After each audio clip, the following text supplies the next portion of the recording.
today we're going to focus on making sourdough bread, both a pizza dough and a ciabatta. We'll kind of go over the differences between the two. And again, this isn't saying it's the right way or the wrong way, it's just the way that I do it. Folks have been asking about, how do you make it? So I thought put a quick video together to kind of go over the whole process. So here we go. So I have my starter here. This is where I normally keep it. I pull it out of the fridge because I don't make bread every single day.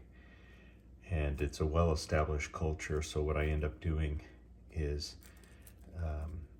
when I feed it, I take the discard, and I'll usually use the discard. There we go. And I have a solution of flour and water mixed, and I will take the discard. I'm going to take about 50% of this, okay, and mix this in, and this will be my starter once this starts going for tomorrow. And then what I have to feed my existing starter is another mix here. Now, again, I'm not saying that this is the right way to do it. This is just the way that I do it because I don't bake every day, maybe once a week. So what I'll do is I will use this to feed the starter, and I'll let this start working. And once this really starts getting active again, what I end up doing is I end up covering this back up, put my little rubber band on here, and then I put it back in the fridge and I store it for later on in the week when I go to make another batch of bread. And I do that so I'm not here feeding it every day. And of course, I fed it when it was new. I was trying to get this thing robust. But now that I've had this now for several years, this is what I do. And it allows me to bake once a week. The rest of the time I just put it in the fridge and I just pull it out a day beforehand. And then I get this going with the discard, and then this is what I'll make my batch of bread from. I want to touch on kind of the highlights of the entire process. And it goes over a 24-hour period of fermentation. So to start with, let's start with our general ratio of mixture of our flour and our starter and the water. Now the big thing to remember is that these are just ratios, and depending on the dough that you're trying to make, whether it's for pizza dough or maybe it's a ciabatta, which is typically wetter, you're going to add more water. And it's a good idea to get used to the feel or what it should look like to determine that ratio. This here it's organic wheat, ground flour. That's around an 11.5% protein with a little bit of rye. That's all it has in it. It doesn't have anything else in it. We have 8 cups of flour, 2.5 cups of water, pre-measured out, and we have 1 cup of starter.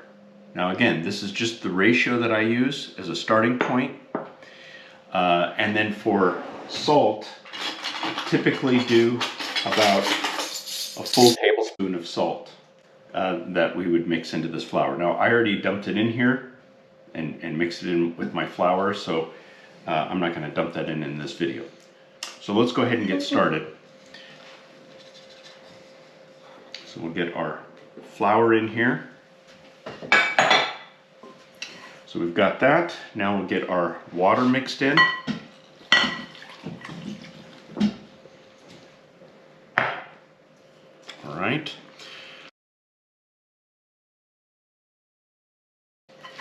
Now, we're initially not going to be kneading the dough. There is absorption of water that is going to take a few minutes, and the texture of the flour or the dough is going to change as it absorbs that water. So at this point, we're just going to get this mixed together as much as possible. Now I'm going to mix the starter in. And we have about 1 cup of starter.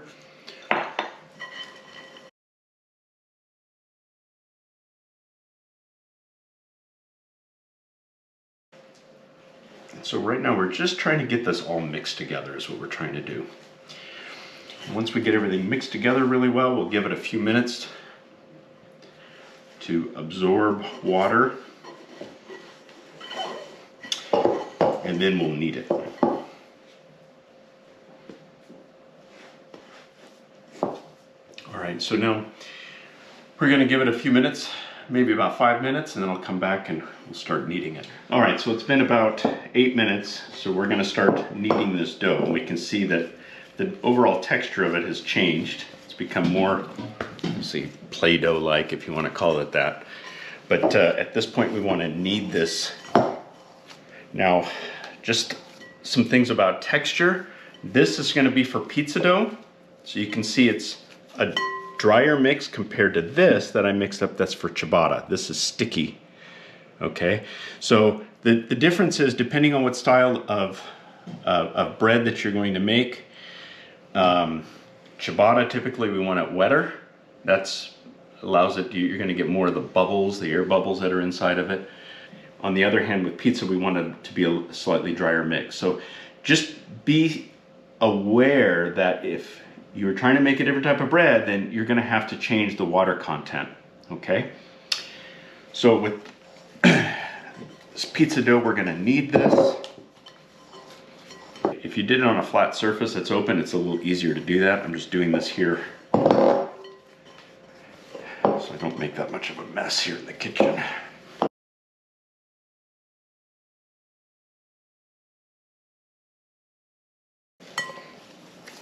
Okay, now that this dough, got it, we've kneaded the dough, what we're going to do is we cover this up with some plastic.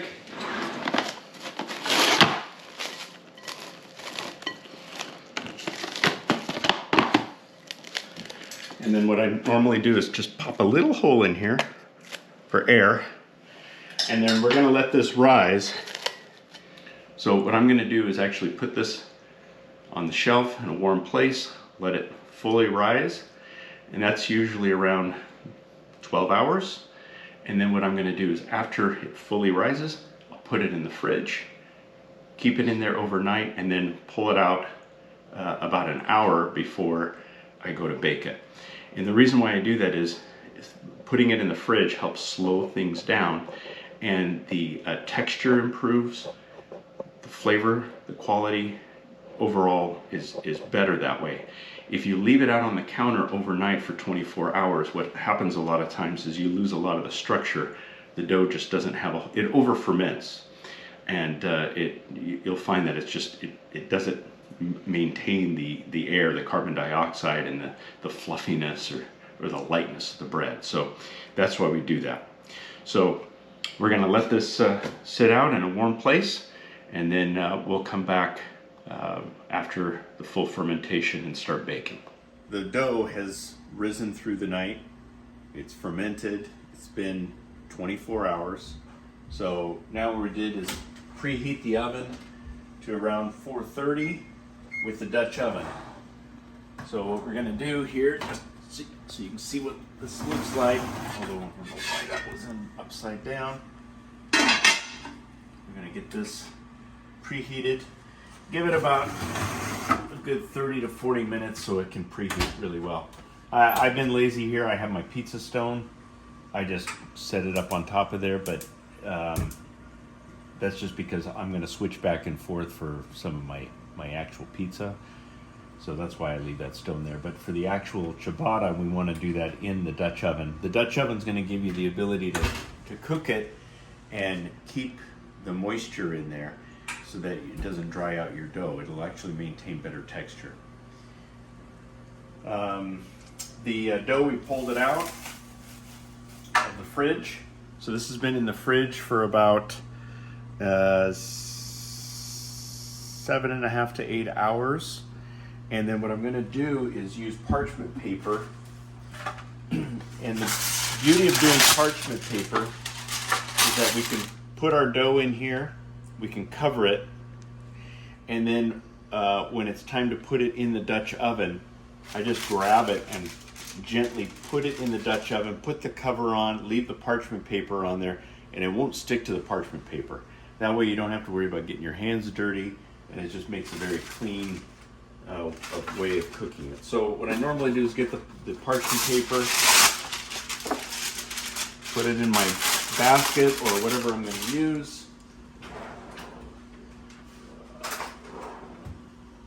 And then that way you can actually, as it warms up a little bit, if you let the Dutch oven warm up, then putting it in here, you can just let it rise a little bit in here. Some secondary.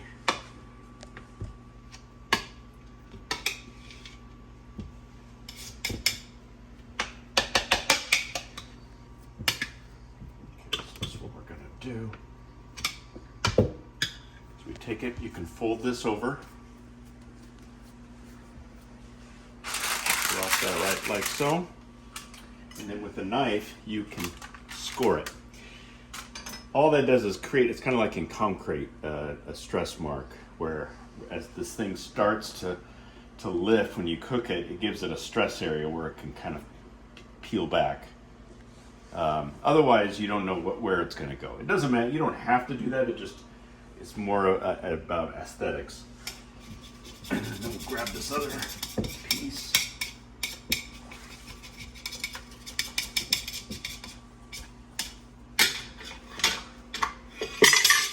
With this guy, drop it in here. There we go. And do the same thing. Just score it. And then I'll cover this with some saran wrap, both of them, and then let my Dutch oven preheat for 30 to 40 minutes. And then I'll put one of these in and cook it. It ends up running normally around 40 minutes or so, but what I do is I use a temperature probe to actually measure the internal temperature. So once it gets to about 200 degrees, I'll actually check the inside of the bread. You want it to be around 200 degrees. Then we take the lid off of the Dutch oven and put it back in the oven for about 5 minutes. Now, why do we do that? That crisps the outside of your bread, so you get a little bit of that browning effect and what most people want for texture on the outside of their bread, their loaf of bread. About 5 minutes with the lid off, and you'll get that crispiness. And that's about it. So we'll pause here for a second, and then we'll go let the oven warm up. The oven's been preheating now for about 40 minutes. So it's nice and hot. Take the lid off, and we'll take our first one. And as mentioned before, you just take the parchment paper, just gently take this, drop this in whole, like so, put the lid on, set the timer for 40 minutes, and then we'll check with the thermometer to see where we're at on temperature. Again, we're targeting about 200 degrees, and once we reach 200 degrees, we'll take the lid off, put it back in for 5 minutes. That'll crisp the outer part of the loaf, and then pull it out and let it rest. That's pretty much it. All right, so we're gonna give it about 40 minutes, and then we'll check the temperature. See where we're at, and I'm sure we're right in that ballpark of 200 degrees for a thermometer in there. Oh, look at that. Oh, yeah, look at that. We're a little over even. Okay, so watch. We're going to put this in for another 5 minutes with the lid off. This will help build a nice crispy edge. Now, if you want a little more crisp, the guy could put it in for a little bit longer, but for 5 minutes, that's going to get to the crispy level that I personally like. So you can kind of do this based on the texture that you personally like. And this will take a little bit of practice based on your oven and just personal preference. But okay, it's been 5 minutes, and let's see this out. All right, that's looking pretty good. So it gives us a little bit of a harder shell.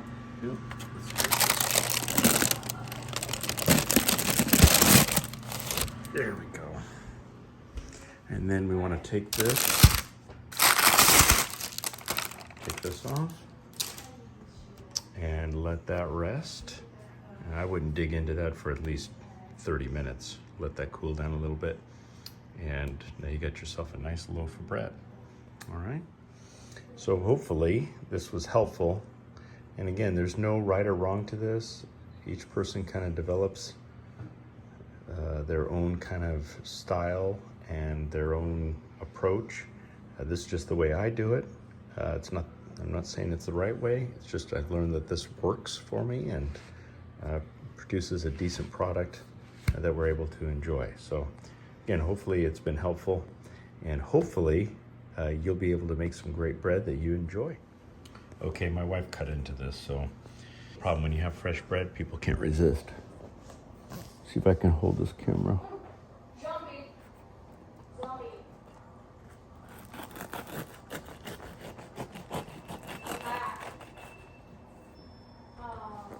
So if we look at the texture of this, oh man, that looks good. So we got a nice firm edge, which is what we want. The inside is light. Oh, smell on it, it's got a good sourdough flavor. Take a bite. Delicious. Phenomenal.